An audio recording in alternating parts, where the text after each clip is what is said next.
ಈ ಕಾರ್ಯಕ್ರಮದ ಪ್ರಾಯೋಜಕರು Gadiyar group of companies. Gadiar Group of Companies, synonymous with excellence and innovation, stands as your dynamic partner for progress. Gadiar Group ensures safety as guardians in firefighting and builds vibrant communities in real estate. Building tomorrow, today.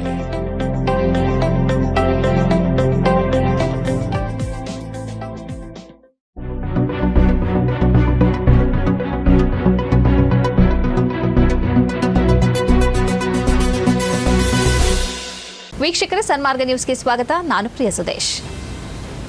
ನಮ್ಮ ಸರ್ಕಾರದ ಸಾಮಾಜಿಕ, ಶೈಕ್ಷಣಿಕ ಮತ್ತು ಜಾತಿ ಸಮೀಕ್ಷೆಯು ಕೇಂದ್ರದ ಜಾತಿಗಣತಿಗಿಂತ ಸಂಪೂರ್ಣ ಭಿನ್ನವಾಗಿದೆ ಎಂದು ಮುಖ್ಯಮಂತ್ರಿ ಸಿದ್ದರಾಮಯ್ಯ ಸ್ಪಷ್ಟಪಡಿಸಿದ್ದಾರೆ. ಕೇಂದ್ರದ ಜನಗಣತಿಗೆ ಕರ್ನಾಟಕ ಸರ್ಕಾರದಿಂದ ಯಾವುದೇ ಆಕ್ಷೇಪಣೆ ಇಲ್ಲ ಎಂದು ಹೇಳಿದ್ದಾರೆ. ಕೇಂದ್ರ ಸರ್ಕಾರ 16ನೇ ಜನಗಣತಿಯೊಂದಿಗೆ ಜಾತಿಗಣತಿಯನ್ನು ಮಾರ್ಚ್ 1, 2027ರಿಂದ ಆರಂಭಿಸುವುದಾಗಿ ಅಧಿಸೂಚನೆ ಹೊರಡಿಸಿದ ಬಗ್ಗೆ ವರದಿಗಾರರಿಗೆ ಪ್ರತಿಕ್ರಿಯಿಸಿದ ಸಿಎಂ ಸಿದ್ದರಾಮಯ್ಯ, ಕೇಂದ್ರ ಸರ್ಕಾರ ಜನಗಣತಿಯನ್ನು 2027ರಿಂದ ಕೈಗೊಳ್ಳುತ್ತಿದ್ದು, ಇದರಲ್ಲಿ ಸಾಮಾಜಿಕ, ಶೈಕ್ಷಣಿಕ, ಆರ್ಥಿಕ ಸಮೀಕ್ಷೆ ಮಾಡುವುದಾಗಿ ಎಲ್ಲೂ ಹೇಳಿಲ್ಲ. ಆದರೆ ನಾವು ಮಾಡುತ್ತಿರುವುದು ಸಾಮಾಜಿಕ, ಶೈಕ್ಷಣಿಕ, ಆರ್ಥಿಕ ಸಮೀಕ್ಷೆ. ಅದರ ಜೊತೆ ಜಾತಿಗಣತಿಯೂ ಒಳಗೊಂಡಿದೆ ಎಂದು ಹೇಳಿದರು. ಸಾಮಾಜಿಕ ನ್ಯಾಯ ಒದಗಿಸಲು ಜನರ ಸಾಮಾಜಿಕ, ಆರ್ಥಿಕ ಪರಿಸ್ಥಿತಿ ತಿಳಿದಿರಬೇಕು. ಅದಕ್ಕಾಗಿ ಮರು ಸಮೀಕ್ಷೆ ಅಗತ್ಯವಿದೆ. ಕೇಂದ್ರ ಸರ್ಕಾರ ಜನಗಣತಿ ಮಾಡುವುದಕ್ಕೆ ನಮ್ಮ ತಕರಾರಿಲ್ಲ. ನಮ್ಮ ಸಮೀಕ್ಷೆಗೂ ಅವರ ಸಮೀಕ್ಷೆಗೂ ಸಾಮಾಜಿಕ, ಶೈಕ್ಷಣಿಕ, ಆರ್ಥಿಕ ಸಮೀಕ್ಷೆಯ ವ್ಯತ್ಯಾಸವಿದೆ ಎಂದು ತಿಳಿಸಿದರು. ಸಿದ್ದರಾಮಯ್ಯ ಅವರ ಪ್ರಕಾರ ಹಿಂದುಳಿದ ಮತ್ತು ಅಂಚಿನಲ್ಲಿರುವ ಸಮುದಾಯಗಳಿಗೆ ಪರಿಣಾಮಕಾರಿ ಕಲ್ಯಾಣ ಕ್ರಮಗಳನ್ನು ತಿಳಿಸುವ ಡೇಟಾವನ್ನು ಸಂಗ್ರಹಿಸುವುದು ರಾಜ್ಯ ಸಮೀಕ್ಷೆಯ ಪ್ರಮುಖ ಉದ್ದೇಶವಾಗಿದೆ ಎಂದು ಸಿಎಂ ತಿಳಿಸಿದರು. ನಾವು ಅಹಮದಾಬಾದ್ ವಿಮಾನ ದುರಂತದ ಬಗ್ಗೆ ರಾಜಕೀಯ ಮಾಡೋದಿಲ್ಲ. ಹೆಣದ ಮೇಲೆ ರಾಜಕೀಯ ಮಾಡುವುದು ಏನಿದ್ದರೂ ಬಿಜೆಪಿ ಹಾಗೂ ಜೆಡಿಎಸ್ ಕೆಲಸ. ನಾವು ಅವರಂತೆ ನೀಚ ರಾಜಕೀಯ ಮಾಡುವುದಿಲ್ಲ ಎಂದು ಡಿಸಿಎಂ ಡಿಕೆ ಶಿವಕುಮಾರ್ ತರಾಟೆಗೆ ತೆಗೆದುಕೊಂಡಿದ್ದಾರೆ. ಸದಾಶಿವನಗರ ನಿವಾಸದ ಬಳಿ ಡಿಕೆ ಶಿವಕುಮಾರ್ ಮಾಧ್ಯಮಗಳ ಪ್ರಶ್ನೆಗಳಿಗೆ ಸೋಮವಾರ ಪ್ರತಿಕ್ರಿಯೆ ನೀಡಿದರು.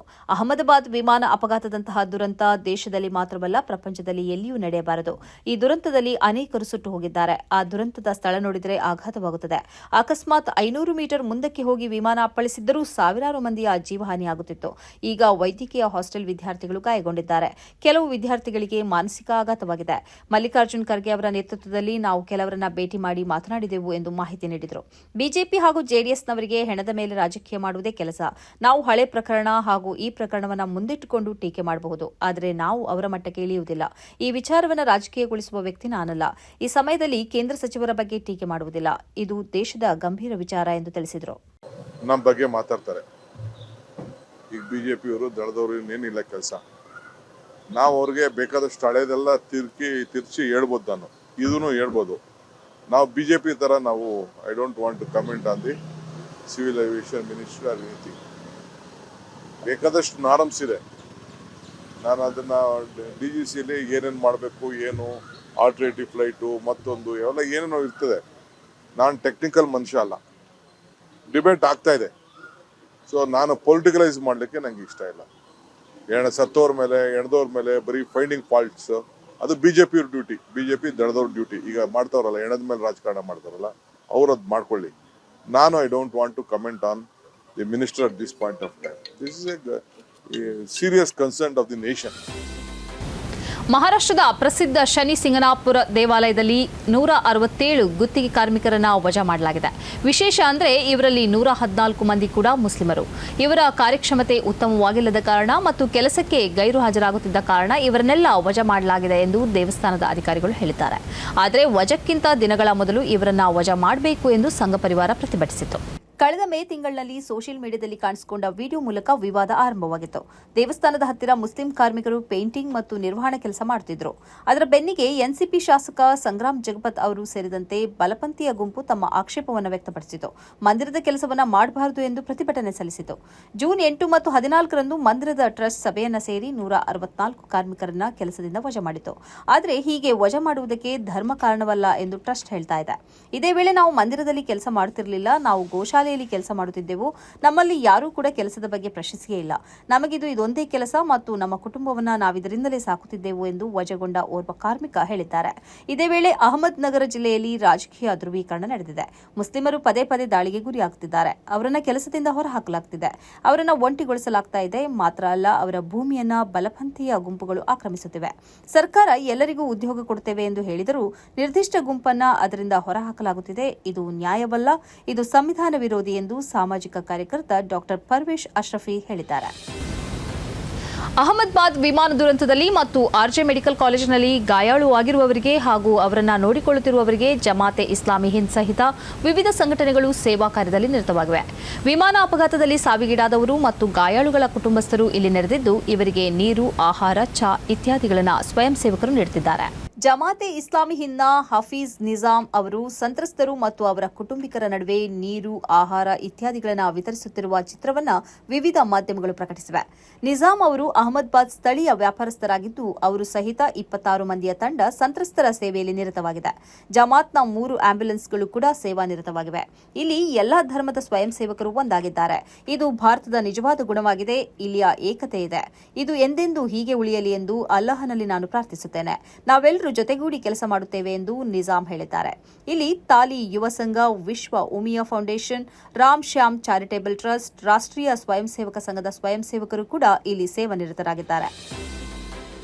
ಇಂದಿನಿಂದ ಗೂಗಲ್ ಪೇ, ಫೋನ್ ಪೇಗಳಲ್ಲಿ ವೇಗವಾಗಿ ಹಣವನ್ನು ಕಳಿಸಬಹುದು. ಹಣ ವರ್ಗಾವಣೆ, ಪರಿಶೀಲನೆಗಳು ಮತ್ತು ರಿವರ್ಸಲ್ಗಳು ಸೇರಿದಂತೆ ಹಿಂದೆ ಸುಮಾರು 30 ಸೆಕೆಂಡ್ ತೆಗೆದುಕೊಳ್ಳುತ್ತಿದ್ದ ವಹಿವಾಟುಗಳನ್ನು ಈಗ 10 ರಿಂದ 15 ಸೆಕೆಂಡ್ಗಳ ಒಳಗೆ ಪೂರ್ಣ ಮಾಡಬಹುದು. ಯುಪಿಐ ವಹಿವಾಟುಗಳನ್ನು ಪೂರ್ಣಗೊಳಿಸಲು ತೆಗೆದುಕೊಳ್ಳುವ ಸಮಯವನ್ನು ಕಡಿತಗೊಳಿಸಲು ಭಾರತೀಯ ರಾಷ್ಟ್ರೀಯ ಪಾವತಿ ನಿಗಮ ಸಿಸ್ಟಮ್ ಅಪ್ಗ್ರೇಡ್ ಮಾಡಲು ಆರಂಭಿಸಿದೆ. ಏಪ್ರಿಲ್ 26, 2025 ಸುತ್ತೋಲೆಯ ಪ್ರಕಾರ ಎಲ್ಲ ಸದಸ್ಯ ಬ್ಯಾಂಕ್ಗಳು ಮತ್ತು ಫೋನ್ ಪೇ, ಗೂಗಲ್ ಪೇ ಮತ್ತು ಪೇಟಿಎಂನಂತಹ ಪಾವತಿ ಪ್ಲಾಟ್ಫಾರ್ಮ್ಗಳು ತಮ್ಮ ಸಿಸ್ಟಂಗಳನ್ನು ಅಪ್ಗ್ರೇಡ್ ಮಾಡುವಂತೆ ಸೂಚಿಸಿತ್ತು. ಇದರ ಜೊತೆ ಮೊಬೈಲ್ ಸಂಖ್ಯೆಗಳು ಅಥವಾ ಯುಪಿಐ ಐಡಿಗಳಂತಹ ಯುಪಿಐ ಹ್ಯಾಂಡಲ್ಗಳನ್ನು 10 ಸೆಕೆಂಡ್ಗಳಲ್ಲಿ ಪರಿಶೀಲಿಸಬಹುದು. ಇದು ಹೇಗೆಂದರೆ, ನೀವು ಯಾವುದಾದರೂ ಅಂಗಡಿಗೆ ಹೋಗಿ ಪಾವತಿ ಮಾಡಬೇಕಾದ್ರೆ QR ಕೋಡ್ ಸ್ಕ್ಯಾನ್ ಮಾಡುತ್ತೀರಿ. ಈ QR ಕೋಡ್ ಸ್ಕ್ಯಾನ್ ಮಾಡಲು 30 ಸೆಕೆಂಡ್ ಸಮಯ ತೆಗೆದುಕೊಳ್ಳುತ್ತಿತ್ತು.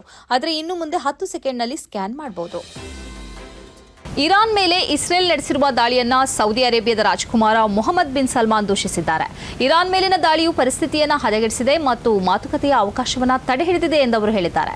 ಇರಾನ್ ಅಧ್ಯಕ್ಷ ಡಾಕ್ಟರ್ ಮಸೂದ್ ಅವರ ಜೊತೆ ದೂರವಾಣಿ ಸಂಭಾಷಣೆ ನಡೆಸುತ್ತಾ ರಾಜ್ಕುಮಾರ್ ತನ್ನ ಇಸ್ರೇಲ್ ವಿರೋಧಿ ಧೋರಣೆಯನ್ನು ಸ್ಪಷ್ಟಪಡಿಸಿದ್ದಾರೆ. ಬಲವಂತದಿಂದ ಸಮಸ್ಯೆಯನ್ನು ಪರಿಹರಿಸಿಕೊಳ್ಳಲು ಸಾಧ್ಯವಿಲ್ಲ.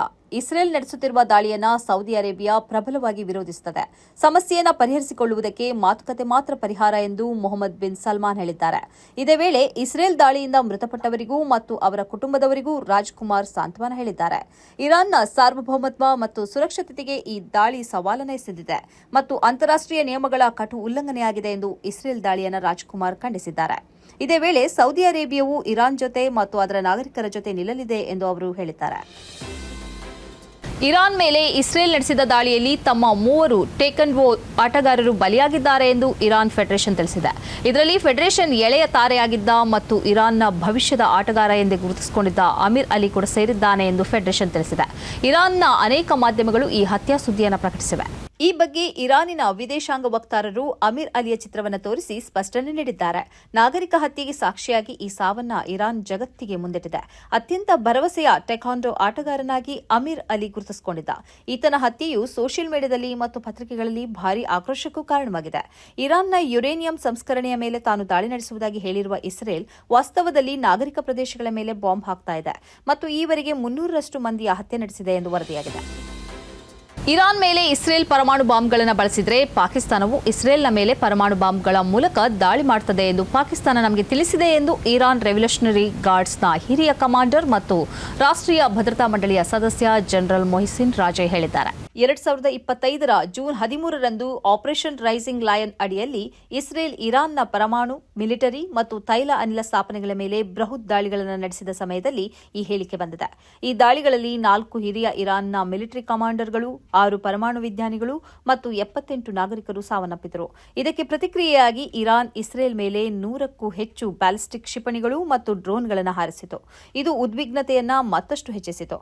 ಇರಾನ್ನ ಹೇಳಿಕೆಯು ಮಧ್ಯಪ್ರಾಚ್ಯದಲ್ಲಿ ನಡೆಯುತ್ತಿರುವ ಯುದ್ಧವನ್ನು ಮತ್ತಷ್ಟು ಸಂಕೀರ್ಣಗೊಳಿಸುತ್ತದೆ. ಯಾಕೆಂದರೆ ಅದು ಪಾಕಿಸ್ತಾನದಂತಹ ಪರಮಾಣು ಸಶಸ್ತ್ರ ದೇಶವನ್ನು ಈ ಸಂಘರ್ಷದಲ್ಲಿ ತೊಡಗಿಸಿಕೊಳ್ಳಲು ಪ್ರಯತ್ನಿಸುತ್ತಿದೆ.